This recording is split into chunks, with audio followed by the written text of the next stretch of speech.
আজকে আমি বিকেলের নাস্তার জন্য হাতের কাছে থাকা কিছু উপকরণ দিয়ে একদম কম সময়ে মুচমুচে একটা নাস্তার রেসিপি শেয়ার করব, যেটা আপনি চাইলে একসাথে অনেকগুলো বানিয়ে ফ্রোজেন করে রেখে দিতে পারবেন। নাস্তাটা দেখতে যতটা সুন্দর, খেতেও কিন্তু মাশাআল্লাহ। আজকের এই নাস্তাটা তৈরি করব আলু আর আটা দিয়ে। আমি একদম সহজ রেসিপিতে আপনাদের সাথে শেয়ার করার চেষ্টা করছি। আশা করছি আপনাদের কাছে অনেক বেশি ভালো লাগবে, সেই সাথে সহজও লাগবে ইনশাআল্লাহ। তাহলে চলুন আর কথা না বাড়িয়ে শুরু করি আজকের মূল রেসিপি।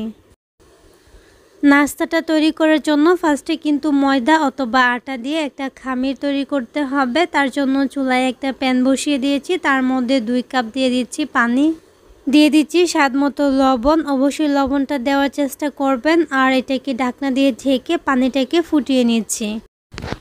পানিটা ফুটে আসলে এর মধ্যে দিয়ে দিচ্ছি আটা। আমি এখানে 1.5 কাপ আটা দিব। 1.5 কাপ আটা দিয়ে কিন্তু হয়ে যায়, তবে আটার কোয়ালিটি অনুযায়ী কিন্তু কম বেশি লাগতে পারে। আপনারা অল্প অল্প দিবেন আর নাড়াচাড়া দিতে থাকবেন। এখানে চাইলে কিন্তু ময়দাও দিতে পারেন। আমি আটাটা দিয়ে খুব ভালোভাবে মিশিয়ে নিব, তারপর এটা রেখে দিব। অনেকে আটা অথবা চালের গুঁড়ি দিয়ে এটাকে ঢেকে রেখে দেন। আমি একসাথে খুব ভালোভাবে মিশিয়ে তারপর এটাকে 5 মিনিটের জন্য রেখে দিব। খামিরটা কিন্তু একদম রেডি হয়ে গেছে। আমি পরে আরও কিছুটা আটা দিয়ে দিচ্ছি। আর এখন এটাকে ঢেকে আমি এই গরম অবস্থায় চুলাটাকে অফ করে 5 মিনিটের জন্য রেস্টে রেখে দিব। এতে করে এই যে ডোটা, এটা কিন্তু অনেকটাই সফট হবে। এই ডোটা 5 মিনিট পর আমি চড়ানো একটা প্লেটে রেখে ঠান্ডা করে তারপর ময়ান করে নিব। আর এদিকে চুলায় আরেকটা প্যান বসিয়ে দিয়েছি, তার মধ্যে আমি দিয়ে দিচ্ছি 2 টেবিল চামচ রেগুলার রান্না করা সয়াবিন তেল। এই পর্যায়ে আমি একটা পুর রেডি করে নিব, যেটা এই নাস্তাটার ভিতরে দিব। তার জন্য আমি এখানে দিয়ে দিচ্ছি 1/2 কাপ গাজর কুচি। গাজরটাকে খুব ভালোভাবে কুচি করে নিয়েছি। স্বাদমতো লবণ দিয়ে কিছুক্ষণ ভেজে নিব। গাজরটা কিন্তু একটু সফট হয়ে আসছে, মানে অনেকটাই নরম হয়ে আসছে। তখন এখানে দিয়ে দিচ্ছি প্রায় 3 টেবিল চামচের মতো, মানে 4-5টা আর কি পেঁয়াজ কুচি করে। এখন এটাকে খুব ভালোভাবে আবারও কিছুক্ষণ ভেজে নিচ্ছি। এর মধ্যে আমি দিয়ে দিচ্ছি একটা টমেটো কুচি, একটু বড় সাইজের একটা টমেটো কুচি করে এটা দিয়ে দিচ্ছি। এখন এটাকে কিছুক্ষণ ভেজে নিব। কিছুক্ষণ ভাজা হয়ে গেলে এখন এর মধ্যে কিছুটা মরিচ অ্যাড করব। আমি কাঁচা মরিচ দিয়ে দিচ্ছি। জালটা অবশ্যই নিজেদের চয়েস অনুযায়ী দিয়ে দিবেন। এখন এগুলাকে খুব ভালোভাবে আরও কিছুটা সময় আমি ভেজে নিচ্ছি। এই গাজর আর পেঁয়াজ কুচি, টমেটো কুচি সবগুলো কিন্তু অনেকটা সফট হয়ে আসছে। এই পর্যায়ে আমি কিছু গুঁড়া মশলা অ্যাড করছি, যেমন মরিচের গুঁড়া, হলুদের গুঁড়া, ধনিয়ার গুঁড়া, জিরার গুঁড়া, সব কিছু আমি 1/2 চামচ করে দিয়ে খুব ভালোভাবে মেখে নিচ্ছি। আর আমি এখানে একটা ম্যাগি মশলা দিয়ে দিয়েছি। এখন খুব ভালোভাবে এগুলাকে নেড়ে চেড়ে মিশিয়ে নিয়েছি। ম্যাগি মশলাটা টোটালি অপশনাল, যদি হাতের কাছে থাকে তাহলে দিয়ে দিবেন, আর না হলে কিন্তু স্কিপ করতে পারেন।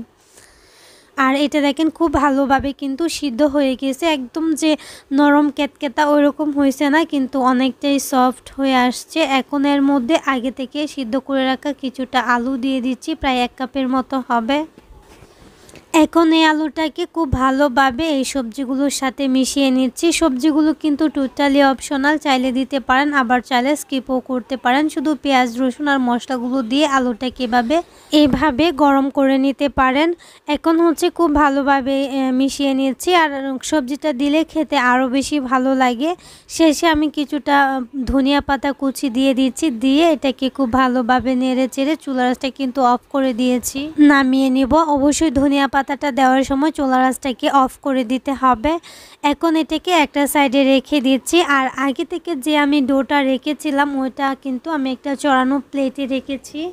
আর এখন এটাকে খুব ভালোভাবে ময়ান করে নিচ্ছি। ডোটা কিন্তু একদম ঠান্ডা হলে ময়ান করলে কিন্তু দানা দানা থেকে যাবে, গুটি গুটি আর কি থেকে যাবে।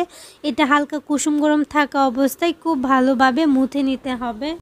তো কিছুটা সময় ময়ান করার পর আমি একটু দেখিয়ে দিচ্ছি, ডোটা কিন্তু অনেকটাই বেশি সফট হয়ে গেছে। এখন একটু তেল ভালোভাবে মেখে নিচ্ছি যাতে ডোটা আরও বেশি সফট হয়। ডোটা আমার কাছে একটু নরম টাইপের মনে হয়েছিল, যার জন্য আমি এখানে গুঁড়ি দিয়ে আবার এটাকে মাখিয়েছি। আপনারা চাইলে শুধু তেল দিয়ে এটাকে ময়ান করে নিতে পারেন। তো অল্প একটু লেচি নিয়ে নিচ্ছি। একটা বোর্ডের মধ্যে কিছুটা ময়দা ছড়িয়ে দিয়ে আমি একটা রুটি তৈরি করে নিব। আর এই রুটিটা কিন্তু নর্মাল রুটির মতো এতটা পাতলা হবে না, একটু মোটা সাইজের হবে। তবে এই রুটিটা যদি আঁকা বাঁকা হয় কোনো সমস্যা নেই, বড় সাইজের একটা রুটি তৈরি করে নিব। কারণ এই রুটিটা থেকে আমি বয়ামের মুক্কা বা যে কোনো কুকি কাটার দিয়ে ছোটো রুটি তৈরি করব, যার জন্য এটা আঁকা বাঁকা হলে কোনো সমস্যা নেই। যে কেউ এই রুটিটা বানাতে পারবেন, তবে নর্মাল রুটি পরোটা থেকে একটু মোটা রাখবেন। আমি একটু দেখিয়ে দিচ্ছি এটার মোটাটা কতটুকু হবে। এখন আমি একটা বয়ামের মুক্কা নিয়েছি, চাইলে কুকি কাটারও নিতে পারেন, তবে এত বড় কুকি কাটার আমার কাছে নেই, যার জন্য বয়ামের মুক্কা দিয়ে আমি এরকম ছোটো ছোটো রুটি কেটে নিচ্ছি।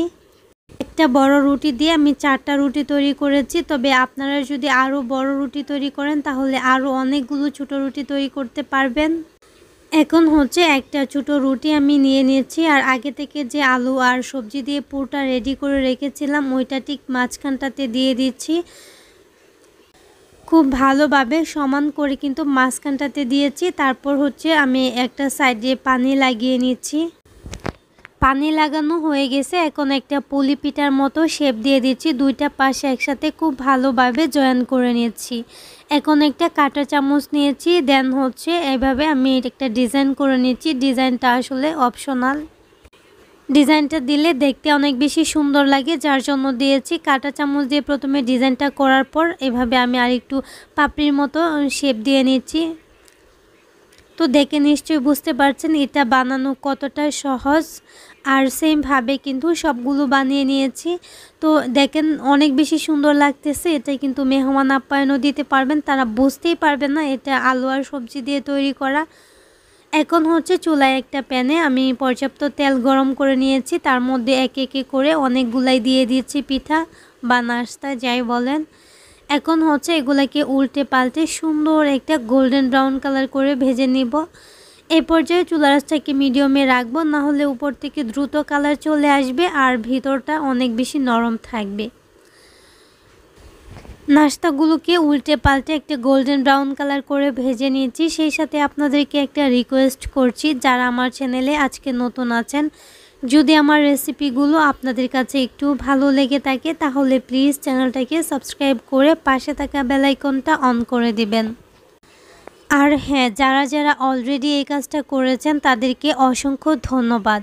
নাস্তাগুলো কিন্তু খুব সুন্দর একটা কালার চলে আসছে। এখন তেল ঝরিয়ে এগুলা উঠিয়ে নিয়েছি। আপনারা চাইলে আরেকটু কড়া করে ভেজে নিতে পারেন। আর নাস্তাগুলো ফুলে কিন্তু অনেক বেশি মোটা হয়ে গেছে। তো সেমভাবে সবগুলো পিঠা বা নাস্তা যাই বলেন আমি ভেজে নিচ্ছি। নাস্তাগুলো কিন্তু হয়ে গেছে, আর নাস্তাগুলো একটু ভেঙে দেখাচ্ছি এটা কতটা ক্রিস্পি হয়েছে। আশা করছি আপনারা দেখেই বুঝতে পারছেন অনেক বেশি ক্রিস্পি, সেই সাথে খেতে তো মাশাআল্লাহ। তাহলে আজকের রেসিপি এই পর্যন্তই। সবাই অনেক অনেক বেশি ভালো থাকবেন, সুস্থ থাকবেন, সবাই সবার জন্য দোয়া করবেন। আল্লাহ হাফেজ, আসসালামু আলাইকুম।